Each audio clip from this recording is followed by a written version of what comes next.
When your child is born, you already know that you are going to say goodbye. You know as you hold her in your arms that she will not be a baby forever. You know as you bring her home that eventually she will have to make her own. You know as you make your first meal for her that someday you will make your final meal for her. For a lot of parents, their children will outlive them. For others, they will outlive their children. For me, I am a bit different. My daughter once played with me in the wilds behind the house I grew up in back when I was 6 years old. Growing up, I knew that every Saturnalia that this strange girl who never got older would visit us to celebrate. It wasn't until I was in my teens that I realized that she never aged.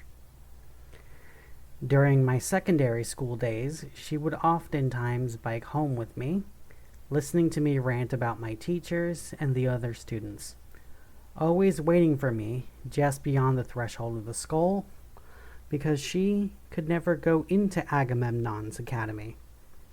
When I ran away from the academy, she would be there, helping me find safe places to sleep until I could make my way home. For most of my life, I thought her name was a coincidence. Lots of people name their children after gods, saints, and angels. It usually doesn't mean anything more than the parents had high hopes for their children, or possibly that they wanted the name to inspire them to greatness. I thought that it was just the same for the strange girl. After all, what are the odds that the girl who used to play hopscotch with you was actually the same Adansi All-Heart that everyone knew as the goddess of Lockhart? The same day that I learned that, I also learned that she was my daughter, or rather that she would be my daughter. That story, the story of the girl who grew up and decided to make the world fair, it wasn't just a story. It was history. So I did as all mortals do, and I grew up while my daughter remained, at least until she was born. When my mortal child Adansi was born, the goddess vanished. She couldn't exist in two places at the same time. As long as I kept my daughter, then madness would have no Marquess. For a year I kept Adansi until it was finally time to let her go. They found my safe house. I don't know how, but I could see the Vigiles Urbani blocking off the streets 4 blocks from my house. Officers in their navy blue uniforms and shiny black boots questioned my neighbors, flashing my picture for them, trying to see if any of them could remember anything about me. One after another, my neighbors offer nothing helpful. Some saw me weeks ago. A few saw me days ago, but none remember seeing me recently. A trick of mine that keeps me off the radar of secret police. At least, most of the time. One of the officers tried questioning me, asking me if I saw myself. Thankfully, the officer could not recognize me from my photo, even while showing the photo to me. Makeup, a haircut, and new glasses go a long way. I tell the officer that I am not sure if I saw them, but that I thought that I heard that they were visiting a relative in River City.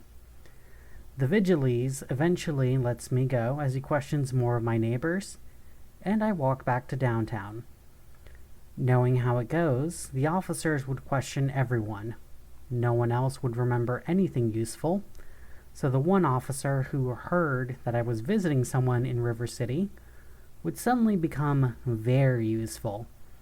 Then a second round of questioning of the officers would mean that the officers would remember hearing about other cities I might be visiting. I heard the journalist went to Terra Nova. Oh, actually, the one-armed man said that the journalist was heading to a trip to Jamaica. Wait, you mean National City? I heard Imperial City. anything to cause confusion.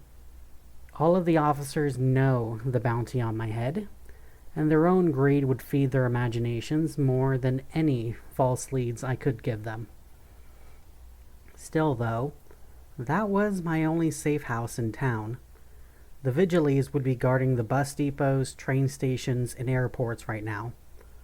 While I was confident in my makeup, I didn't want to take unnecessary risks.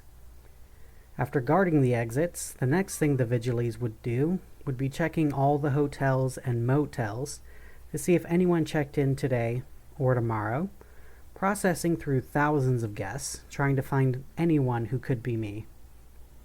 Thankfully, finding a safe place for young Adansi and I to sleep for the night would be easy. I had friends who would let me sleep at their home for a night or two. The Blackwoods had an estate downtown that I could probably crash in. And if my allies couldn't host me, I had the skeleton key, which could get me into a college dorm or a royal's 8th home that was always well stocked but never visited. I was already playing through scenarios in my mind when I saw the white rabbit and my heart dropped. For a moment, it could have been any other rabbit. Only strange because it was in a city. But you learn to spot the esoteric when you've been doing what I've been doing for so long. The rabbit was more confident than any person on the street. Standing tall, with ears laid flat against his skull, like he knew that there were no threats around him. His wide blue eyes belying his relaxed pose with an eager madness that craves chaos more than any food. Oh, and the fact that the rabbit was larger than a golden retriever. "It's time," I said as the rabbit nodded, and I hugged Adansi close to me. At a year old, she has grown so much. Her eyes are so much like mine. Even though she takes more after her father in her looks, her eyes, her mind, and her heart take more after my own. I knew this day would come. Adansi told me many times before she was born I would have to let her go, and I would know it was the day when the white rabbit escorted us both to the rabbit hole. "It'll be okay, honey. We're just following the white rabbit," I told her as she smiled big. She knows the story of Wonderland. Of course she knows that story. I read it to her many times. The only story she knows more than that is the story of the girl who decided to make the world fair. I don't know how much of this she will remember, but I don't want to scare her. So I smile down at her as I carry her down the winding alleys that the white rabbit hopped down. Twists and turns take us farther and farther from the sounds of the city, but still keeps us so close as we pass by buildings that are boarded up, the buildings with doors to nowhere, the old graffiti that tells stories and spells older than the city itself, as the white rabbit disappears through a hole in the chain link fence, and I follow him.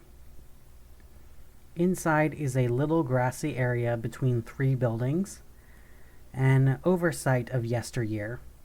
It wasn't a park to allow a bit of greenery in the city. It was just a bit of space that was unused and undeveloped.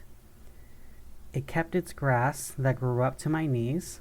I could see wildflowers growing here, and hear the rustle of other small animals, those that are wise enough to fear both me and the white rabbit. In the center of the green patch is a tree, a singular oak tree. It isn't planted here by any human hands, a chance of the wild that simply grew in the middle of the city, hidden in a place that stayed unnoticed and undeveloped. A place where magic could grow in the modern world, hidden by chance and not choice. And it is here that I see the rabbit's hole. Beneath the roots of the tree is a long hole that goes deep into the earth's embrace. Close to the hole, I can smell petrichor and secrets. The rabbit stands next to the hole, turning his head to watch me. I hug Adansi close to my neck. Her little arms wrap around my neck and blink tears away from my eyes. I know that I could turn around and leave. I could leave with Adansi, leave the hole behind, pretend I never saw it, and let her grow up a normal girl with me, living a full life as a mortal child, a child who is always on the run with her mother, a child whose face, DNA, fingerprints, blood, and identity is always on file as a criminal, a child whose name would become synonymous with crime, who would have to grow up hearing how she is a great evil, how her mother is the most vile of villains to ever live. We would always be on the run, hiding from government after government, always dancing between the raindrops without getting wet. She would never go to school. She would never make friends who would last. She would never be able to have a relationship. She would never be able to enjoy the simple joy of going to a restaurant without fearing that she would be identified. She wouldn't be able to go anywhere without me. Her entire life she would be dependent on me to protect her until I slipped up someday, either leaving her alone, getting us both captured, or worse, getting her captured. I look down at her before I set her down. She toddles over to the rabbit, eagerly petting the white rabbit's soft fur as the rabbit lays on his side, kicking out his legs to show that he is happy and safe. But I would still see her. If she went down that hole, I would never be able to follow her. I would never watch her grow up. She would not see me again. Not for a very long time. The goddess once told me that she had to live close to 75,000 years before she could even see me again. Literally every single year after year, each one a perpetual summer day until she could see me again. Time never drawing faster, always feeling every moment until she saw me again. Now a distance between us, her immortal and I mortal. Even if she spent every single day of my mortal life with me, it wouldn't be enough time. And that is before the time I spent with her as a mortal. Every day she is my mortal daughter is one less day of her as a goddess. Less time where she could appreciate being with me. The little girl in front of me, petting the rabbit, knows that her mom was always there for her. So to her, her mother will always be there for her. The goddess who cannot be here knows what it's like to be without her mother.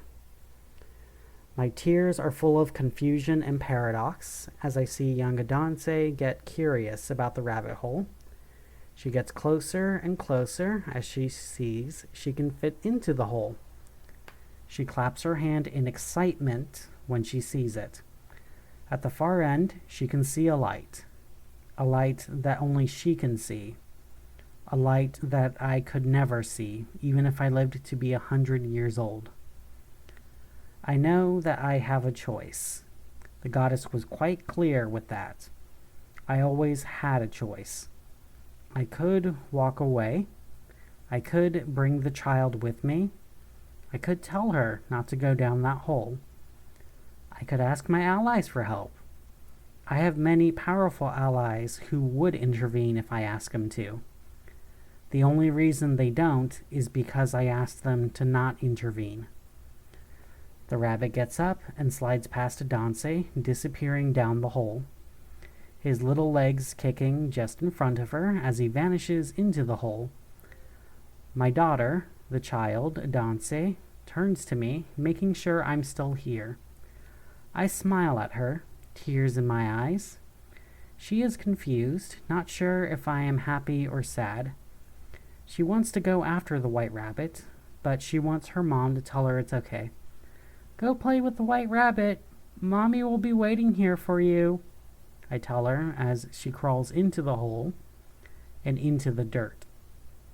For a few minutes, I can hear her crawling, laughing, and digging. She loves to play in the dirt, and she knows she can find the rabbit if she just follows the light. It's incredibly hard to sit there, doing nothing, choosing not to call after her, choosing not to chase her, choosing to not follow into the rabbit hole, choosing not to call out for help. After a few minutes that felt both too long and too short, I can hear her no longer. Behind me, I can feel a familiar warmth and a hand on my shoulder. I turn away from the person my daughter was and towards the person my daughter became. Adansi All-Heart. The goddess wears her purple, red, and yellow stripes.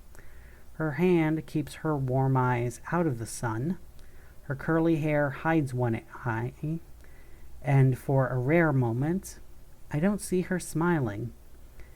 Being the goddess of children usually meant she was smiling, but not all of childhood is smiling. Sometimes it meant growing up.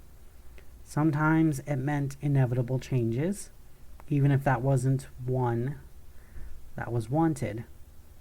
Even if the change is good, it wasn't easy. Not on her, and not on me.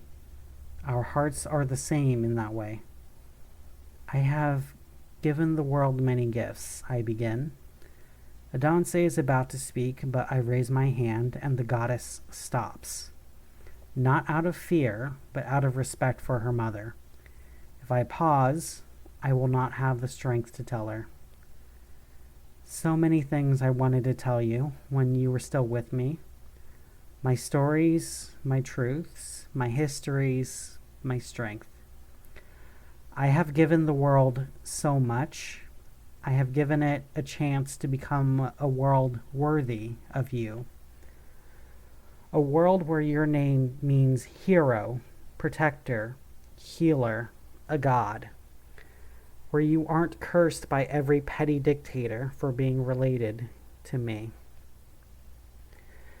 But the greatest gift I could ever give the world is you, my little All-Heart. And the greatest gift I could ever give you is a world. I hope the world that you were given makes up for all the years without me, I tell her, tears in my eyes. The goddess embraces me. Her arms wrap around my neck as she whispers, Every moment, every gift, every sacrifice, every loss, every gain, every victory, every defeat was all worth it. All of it I would go through again, just for this one moment here. Every time you chose to protect me, and every time I chose to come back for you. The goddess, my daughter, told me, before she pulled back, her smile familiar, thousands of years wise, but even all of that time doesn't erase the fact that her smile is just the one I see in the mirror. It is early morning when I came to where the rabbit hole was. It was late evening when I finally have the strength to leave.